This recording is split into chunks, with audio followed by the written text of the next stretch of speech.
C'est sur des images proches d'un bingo que les élections communales débutent réellement. Dans chaque boule, un parti, et l'ordre du tirage donne le numéro de leur liste. C'est Voreut qui tire le numéro 1, et en numéro 2, on retrouve des filles. Le chiffre 2, ça symbolise vraiment cette volonté pour des filles de travailler en concertation avec le citoyen. Et puis aussi, ce sera peut-être aussi annonciateur d'une certaine victoire.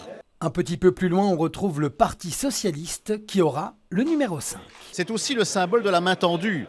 Et ça incarne vraiment très bien les valeurs socialistes. Même place qu'il y a 6 ans pour le PS, et le discours n'a pas changé. Mais aussi, c'est le stop à la régression, le stop aux injustices. Oui, mais c'est aussi le symbole de dire stop à la régression sociale. Je vous dis clairement, je n'avais pas été revoir le reportage. Le MR est juste derrière les socialistes. Pas un problème pour leur président de parti qui a vite trouvé la formule. Je suis un grand fan de Formule 1. C'est pas la place sur la grille de départ qui compte, c'est la place sur la ligne d'arrivée. Les partis qui présentent des listes communes peuvent choisir entre leurs 2 numéros. Écolo abandonne le 7. Nous prendrons le numéro 4, qui est le numéro tiré par Groen, parce que les écologistes, qu'ils soient francophones ou néerlandophones, ils se coupent en 4 pour les citoyens et les citoyennes. Pas toujours évident pour les présidents de partis de trouver l'inspiration sur leurs chiffres.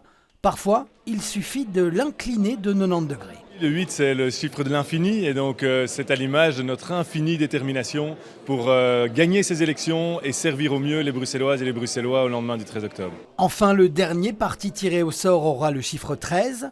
Le PTB préfère voir cela comme un bon présage. Le chiffre 13, il est très symbolique et il porte chance. Donc voilà, on a fait quand même le premier résultat. On était le premier parti dans plusieurs communes en juin. Donc on espère bien refaire ces résultats-là aux élections communales. Après ce bref exercice de numérologie, il est désormais temps pour les partis de lancer leur campagne, car il en faudra plus pour convaincre les électeurs et électrices.